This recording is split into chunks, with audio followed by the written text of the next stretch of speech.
Eliza Beaumont choked on acrid smoke as the cannon blast ripped through the trees. "Down, damn you, down!" Sergeant Calhoun roared, his face blackened with powder. The roar barely registered over the din of battle. Eliza scrambled for cover behind a shattered oak, the earth trembling beneath her. Musket fire cracked like a relentless whip, each snap a near miss. Fear, cold and sharp, clawed at her throat. This was her first battle. It wasn't going as planned. "Beaumont, you lily-livered fool. Get your rifle up!" Calhoun's voice was a rasp in her ear. She fumbled with the heavy weapon, the cold steel slick with sweat. All around her men screamed, cursed, and died. The air was thick with the stench of gunpowder and blood. She had to focus. She had to remember her training. "Can't hit what you can't see, Sergeant," a voice drawled beside her. It was Finn, a wiry farm boy who'd enlisted alongside her. He spat a stream of tobacco juice. "Reckon this is hotter than Mars chili." Eliza managed a weak smile. Just a tad. Another volley of cannon fire shook the ground. A nearby soldier crumpled, a crimson stain blooming on his chest. Eliza flinched. "Beaumont, now!" Calhoun screamed, pointing towards a cluster of advancing Confederate soldiers. "Fire, damn you, fire!" Eliza took a shaky breath, aimed and pulled the trigger. The rifle bucked against her shoulder, sending a plume of smoke into the air. She didn't see if she hit anything. The world had dissolved into a blur of noise and chaos. But she was in the war now, she was a soldier. And she had a secret to keep. Eliza took a shaky breath, aimed and pulled the trigger. The rifle bucked against her shoulder, sending a plume of smoke into the air. She didn't see if she hit anything. The world had dissolved into a blur of noise and chaos. But she was in the war now, she was a soldier. And she had a secret to keep. The battle raged. Minute bled into minute, each one an eternity of gunpowder, screams, and the sickening thud of bodies hitting the earth. Eliza reloaded, fired, her movements becoming almost mechanical. Finn cursed beside her, a constant stream of colorful insults directed at the Rebs and the goddamn Yankee officers, in equal measure. He nudged her. "You all right, Franklin? You're looking a little green round the gills." Eliza swallowed hard. "Fine," she managed, her voice raspy. "Just hot." She wiped sweat from her brow with the back of her hand, smearing grime across her cheek. "Hot's one word for it," Finn chuckled, gesturing to the carnage surrounding them. "Try hellish." A fresh wave of Confederate soldiers surged forward, bayonets glinting in the afternoon sun. Calhoun's voice, hoarse and desperate, cut through the din. "Hold the line. Hold the line, damn you all." Eliza braced herself, planting her feet firmly on the blood-soaked ground. Herrera charged towards her, a wild look in his eyes, his bayonet extended. Time seemed to slow. She fumbled for her own bayonet, her heart hammering against her ribs. She hadn't practiced enough, hadn't truly believed it would come to this. Just as the Reb reached her, Finn stepped in front, parrying the blow with his own bayonet.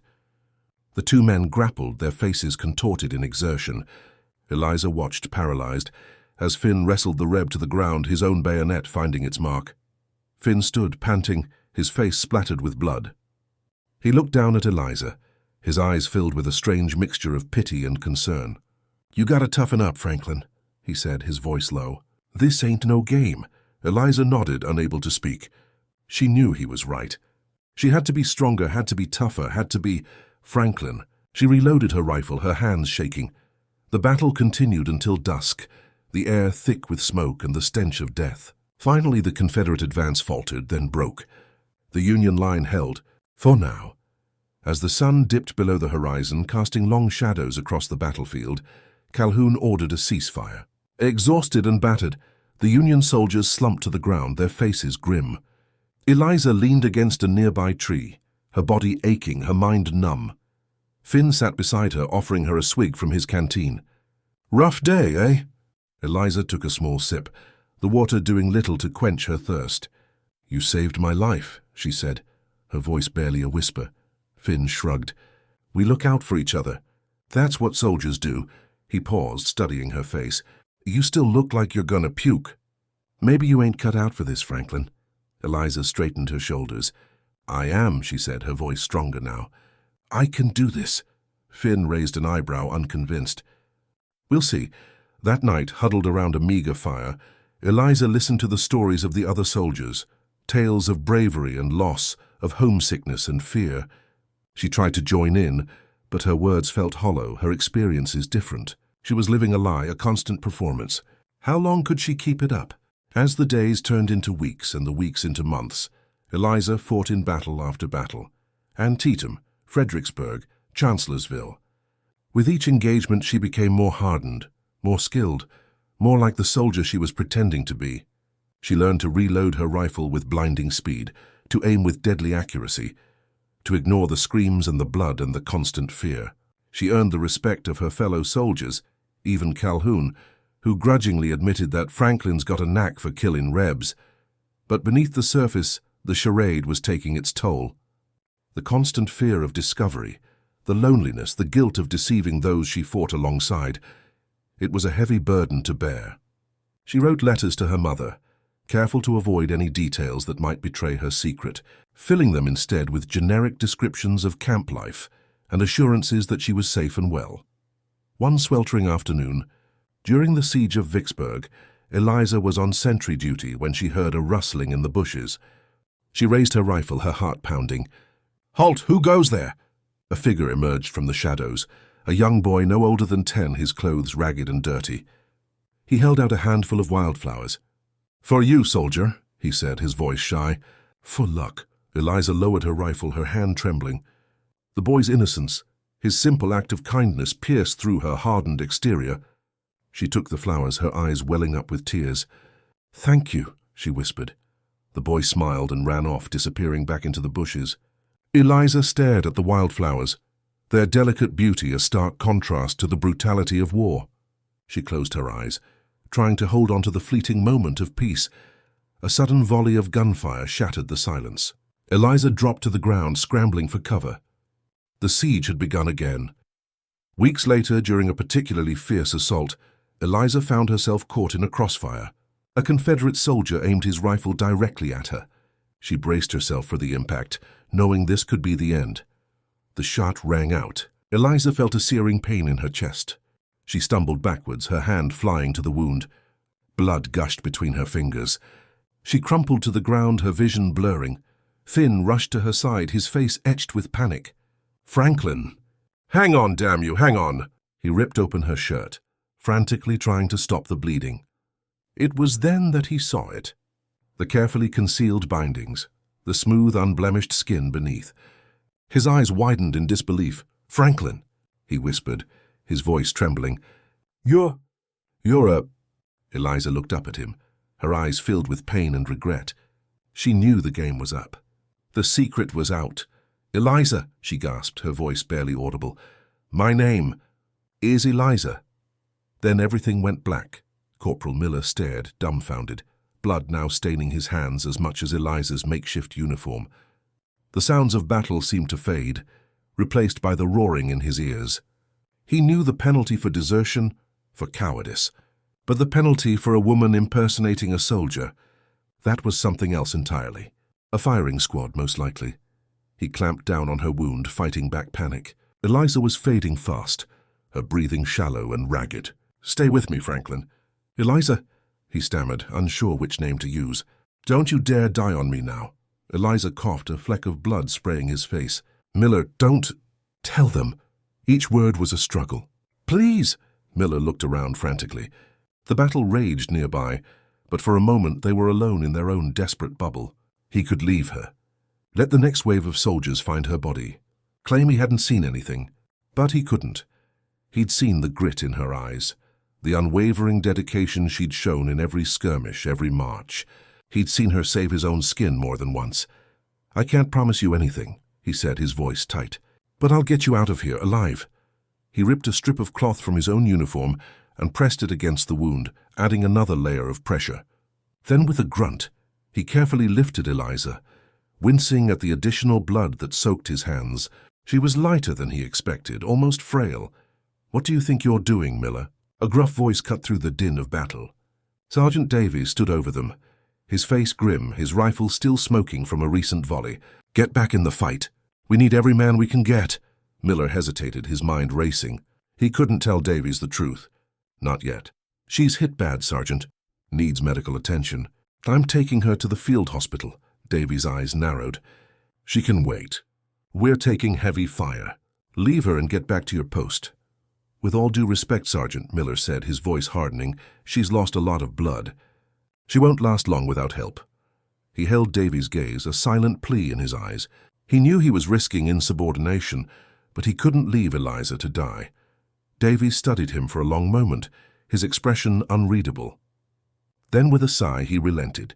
All right, Miller, but make it quick. And if I find out you're shirking your duty. He let the threat hang in the air. Miller didn't wait for him to finish.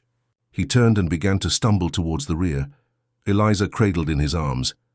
The field hospital was a chaotic mess of wounded men and harried medics. The air was thick with the smell of blood, sweat, and antiseptic. He laid Eliza gently on a makeshift cot and frantically waved down a passing surgeon. Doctor, this soldier needs immediate attention. The surgeon, a tired-looking man with blood-stained hands, glanced at Eliza and sighed. We're swamped, soldier, can't you see? He'll have to wait his turn. He's losing blood fast, Miller insisted, his voice rising. Please, doctor, he won't make it if you don't help him now. The surgeon took a closer look at Eliza, his eyes widening slightly, as he noticed the pale complexion and the shallow breathing. He pushed past Miller and began to examine the wound, his movements quick and efficient. This is bad, he muttered. Very bad, get me some bandages, quickly. He barked orders at the nearby medics, his focus entirely on Eliza. Miller watched anxiously as the surgeon worked, his heart pounding in his chest. He knew that even if Eliza survived the wound, her secret was bound to be discovered. And then what? He didn't know what awaited her, but he knew it wouldn't be good. He had to think fast. He had to protect her, but how? The surgeon, a tired-looking man with blood-stained hands, glanced at Eliza and sighed. We're swamped, soldier, can't you see? He'll have to wait his turn. He's losing blood fast, Miller insisted, his voice rising. Please, doctor, he won't make it if you don't help him now. The surgeon took a closer look at Eliza, his eyes widening slightly, as he noticed the pale complexion and the shallow breathing. He pushed past Miller and began to examine the wound, his movements quick and efficient. This is bad, he muttered. Very bad, get me some bandages, quickly. He barked orders at the nearby medics, his focus entirely on Eliza. Miller watched anxiously as the surgeon worked, his heart pounding in his chest. He knew that even if Eliza survived the wound, her secret was bound to be discovered. And then what? He didn't know what awaited her, but he knew it wouldn't be good. He had to think fast. He had to protect her. But how? Doctor, Miller said, trying to keep his voice steady. He has a medical condition. Very private. He wouldn't want anyone to know. He hoped the cryptic words would buy her some time, a sliver of privacy in this chaotic field hospital. The surgeon paused, his brow furrowed. What kind of condition? He asked, suspicion lacing his voice. It's complicated, just... Please, doctor, be discreet. Miller met the surgeon's gaze, pleading silently. He knew he was walking a tightrope, but he had no other choice. The surgeon hesitated, then nodded curtly. All right, I'll see what I can do. He resumed his work, his movements now shielded slightly by his own body. As the surgeon cut away Eliza's tunic, Miller turned his back, pretending to busy himself with fetching water. He could hear the doctor's sharp intake of breath, the clatter of instruments against metal. The silence stretched, thick with unspoken knowledge. He braced himself for the inevitable shout, the accusation, the horrified whispers. Finally the surgeon spoke, his voice low and strained. Get him. Get him to a private tent, now, and tell no one what you saw here. He didn't look at Miller as he spoke, his eyes fixed on the bloody bandages in his hands. Miller didn't need to be told twice. He carefully lifted Eliza, cradling her in his arms, and carried her towards the row of tents designated for the wounded. He found an empty one and gently laid her down on a cot. Her face was pale, her breathing shallow and ragged. He knelt beside her, his hand hovering over her face, afraid to touch her. Eliza, he whispered, her name sounding foreign and fragile in the rough surroundings. Eliza, can you hear me? Her eyelids fluttered open and she looked at him, her eyes unfocused and filled with pain. Miller? She murmured, her voice barely audible. I'm here, he said, his voice thick with emotion. I'm here and you're going to be all right. He knew it was a lie, but he couldn't bring himself to say anything else. They know, she asked, her voice trembling. Miller hesitated. The doctor suspects. He's helping us. For now. Eliza closed her eyes, a single tear escaping and tracing a path down her cheek. It's over, she whispered. It's all over. No, Miller said fiercely, taking her hand in his. Her hand was cold and clammy, but he held it tight as if he could somehow transfer his strength to her.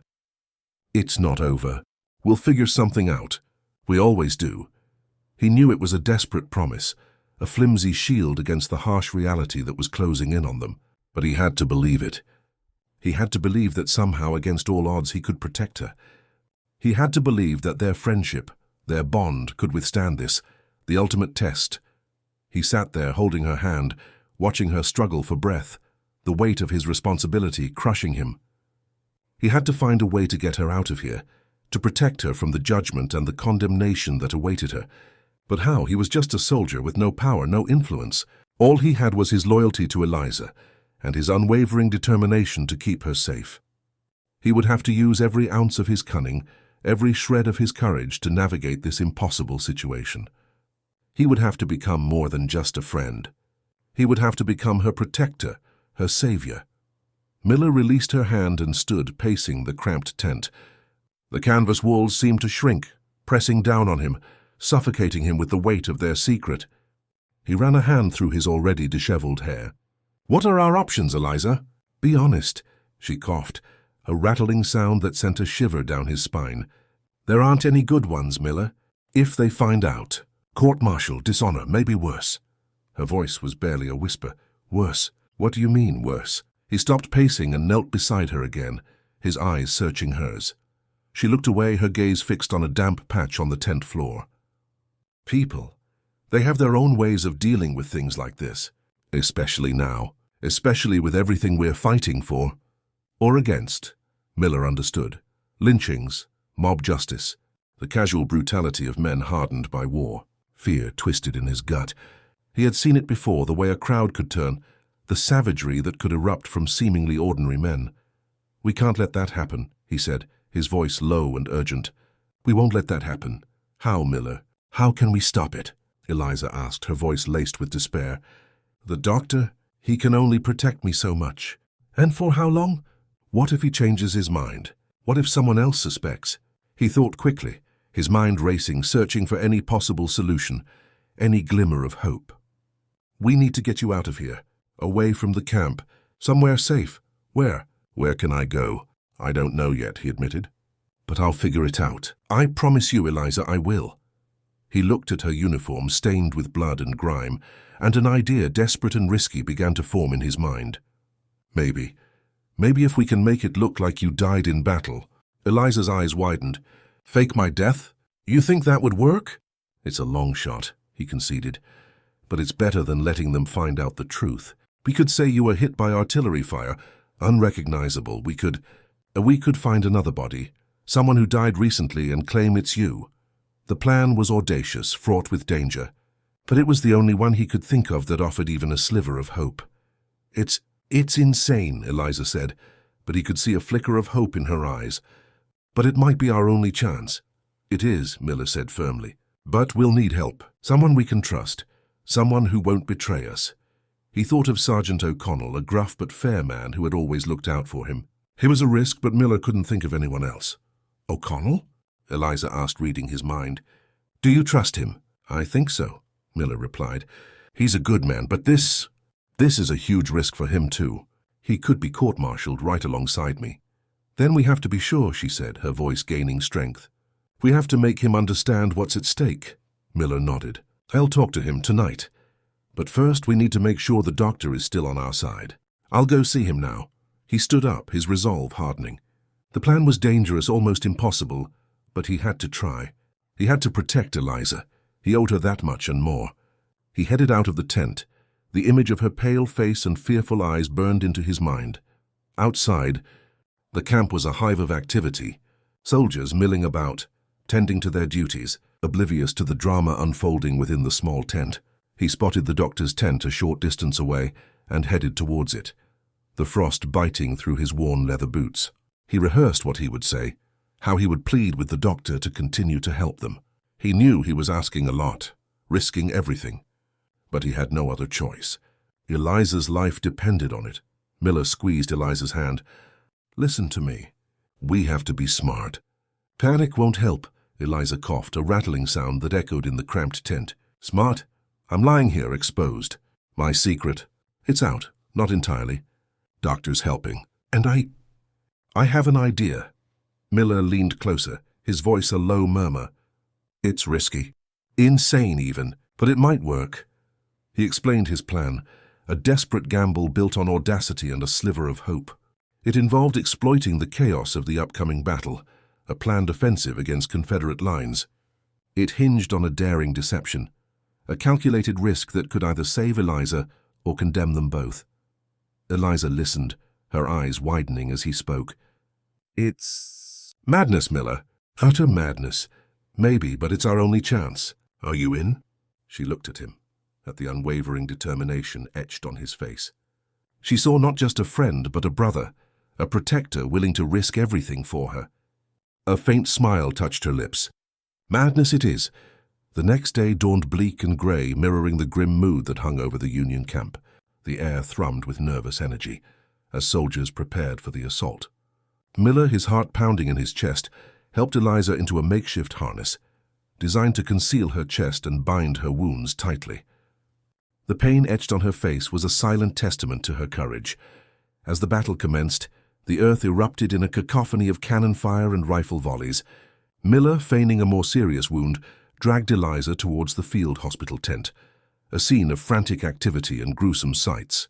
The stench of blood and antiseptic hung heavy in the air. "Doctor," Miller yelled, his voice hoarse, "this soldier needs immediate attention." "Chest wound, bad." The doctor, his face pale and stained with blood, glanced at Eliza, then back at Miller. He understood. He nodded curtly and directed them to a relatively secluded corner of the tent. "This is it," Miller whispered, his hands trembling as he helped Eliza lie down. "Remember the plan." The plan was simple yet fraught with peril. Miller would create a diversion, a loud, convincing display of grief and desperation, while the doctor, under the cover of the chaos, would administer a strong sedative to Eliza and declare her dead. Miller would then arrange for her body to be transported away from the main camp to a quieter burial ground near the woods, where he would later exhume her and help her escape. Miller knelt beside Eliza, clutching her hand. "I'm going to make a scene. A big one. Play along." He took a deep breath and began to wail, his cries echoing through the tent. He begged the doctor to save her, pleaded with God for a miracle. He railed against the injustice of war, his voice cracking with emotion. He was acting, but the raw fear and desperation were real.